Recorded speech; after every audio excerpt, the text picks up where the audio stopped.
Hey friends and neighbors, this is Chuck out at Sheridan Park Farms. Welcome back to the farm. There he is with that bucket again.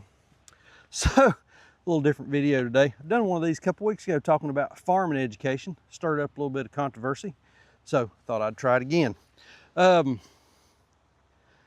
something on my mind. Need to talk about it. The other day, about a week, maybe a week and a half ago, we brought our meat chickens out of the brooder out here and put them on pasture. And got a comment from a gentleman, and not fussing about the comment at all. He made a genuine comment, and it got me to thinking about something that I thought would make something good for us to talk a little bit about. And he asked me if we had, he said, those Cornish are Franken chickens. Okay, I'll succeed to that. Have you thought about trying American Breese? And we've looked at the American Breese, and this is the most important thing that I think people gloss over and miss. The American Breese in our context, and that's a very important word, in our context does not work. And here's why. Real quick explanation, then we're going to talk a little bit about breeds of livestock and different things folks are doing and context. The reason the American Breese does not work in our context is we are an enterprise farm. Our goal here is to produce product to sell and generate a profit.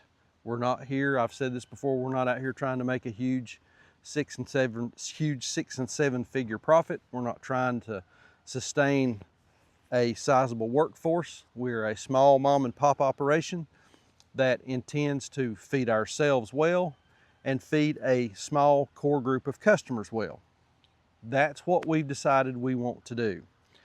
For us to do that, we have to be profitable. We have to generate more income, more dollars than what we expend in buying animals, feed, supplies, infrastructure, all the parts and pieces that go along with a farm. And so the reason the American Breese does not work for us is, our understanding is that it takes about 16 weeks to get that bird to a slaughter size, as opposed to our Franken chicken Cornish cross, which take somewhere in the neighborhood of 8 to 9. So for us to raise American Breese, it would take twice as much time, I'm guessing twice as much feed, or at least, let's just be generous and say a half more feed to get them through that additional 8 weeks that it would take to raise them out to full slaughter size. And so we know, based on our experience and years of doing this, how much it costs us to get these birds to slaughter size. And then we know, based on experience again, what we have to sell this product at to cover all of our costs and to make the profit margins that we want to make, which generate enough income to buy feed, buy animals, keep the lights on, and then put a little bit of money in our pocket. And talk about that real quick. Putting a little money in your pocket and being profitable is not a dirty word. That is not an ugly thing or a selfish thing for any farm to aspire to. Because one thing that folks don't take into consideration when you're talking about profit is that profit also covers, in my opinion, that profit also covers the risk that you take on raising these animals. Just off camera, y'all didn't see it, I done off camera, I had a dead chicken over here. That dead chicken that we paid a couple $3 for as a chick, that dead chicken that we have put about 7 weeks of labor into, that dead chicken that we have put 7 weeks worth of feed into, I don't know the exact dollar figure on that, that dead chicken that we spent electricity on to keep the lights on in the brooder, that dead chicken will garner me $0. I will get nothing off of that. Now, let's take that one step further. Let's say that a coyote, a rogue dog, some foxes, a raccoon, whatever, gets in this netted area tonight and wipes out all of these chickens, kills every one of them, do you know how much customers will pay me for those dead chickens? Nothing. I have then lost everything. So at the end, when we take that product to market and we sell that product for whatever the cost of an individual pack of chicken breast, chicken leg, thigh quarters, wings, a whole bird, whatever it costs, we cover our costs that it required us to get that product to market, and then the profit pays me for the risk that I have incurred to try, not always succeed, but to try to get those birds to market. So profit is not an ugly word. You need to be compensated for the risk that you take to raise these animals, whether it's a chicken, whether it's a turkey, whether it's a cow, whether it's an egg bird, whether it's a pig, whatever it is. You need to be paid for your risk that you incur, because you are putting out dollars that you have in hopes of being able to take that animal to market and sell it. And then you need to be paid for your risk. So profit is not an ugly word in the farming industry, like some folks want to think that it is. We're not. While we do a lot of things for benevolent reasons, we also have to make a living if you're going to do this. But anyway, that's not what I meant to talk about. I meant to talk about breeds. So for us, in our context, we have to choose breeds that make sense for us and that we can incur profit off of. For us, the Cornish Cross works. We've also tried other breeds like the Freedom Ranger Color Yield, the Jackies, the Kosher Kings, Freedom Ranger. We've tried a number of different birds. And for us, what we can grow, what works well on our farm, and what we can grow in a reasonable period of time, the Cornish Cross fits the bill. Now, if you are homesteading or you're just raising food for your own family and the American Breese is what you want to raise because this chicken, this Franken chicken, doesn't fit into your value system, I am not mad at all about that. And I am not saying that that's a bad thing. If that's your context and that's what works for you, then that's what you need to do. We expand that out to other animals. We talk about pigs. Pigs are a great example. I have a lot of folks that ask me, what do I think about cooney pigs? I don't like them. I don't like them worth one red daggum because of a couple of reasons. Number one, they take, I understand, I've never raised any, they take about 18 months to get to slaughter size. Number two, they're a lard pig. There's a lot of fat on those animals. I don't need a lot of fat. I need some fat, but I need meat. And so for me to take the time, 18 months, to raise an animal that is mostly fat that I can't sell, in my context, that don't make any sense.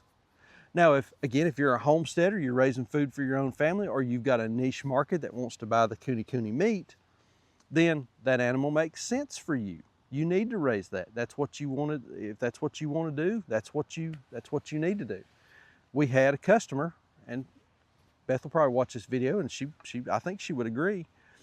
They killed, or they processed with another family, I think, two cooney pigs, and there was so much fat that they couldn't even make sausage. They ended up coming over here and buying some pork loin roast from us to grind into the fat to make sausage, and ended up buying a whole nother pig to process. So they were doing it for one purpose, and then whenever they got the end product out, they found that it wasn't what they needed, and it didn't make sense for them, so they had to back up and punt and do something different.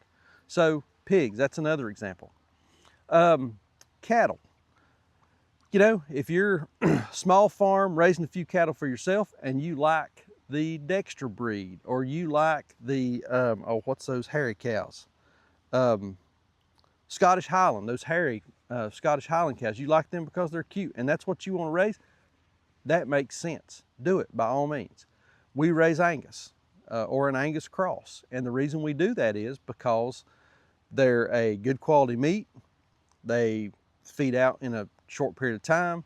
They come to size that we need in a time frame that we need. It don't take 2 or 3 years to get them to the size, to get them full grown, and they're still not the size that we need. So we raise an Angus. We raise more of a full size beef cattle. If you want to raise Jerseys because you want to have milk at home, then a Jersey makes sense for you, but not for me. I don't keep Jerseys because I don't want the chore of milking twice a day. I keep fighting whistle britches on that. She wants a milk cow, but I'm not interested in the twice per day commitment on that. But again, everything is in context, and please don't be, I say this rhetorically because it is what it is. Please don't be upset at us because we don't raise the breed of animal that you think we should raise.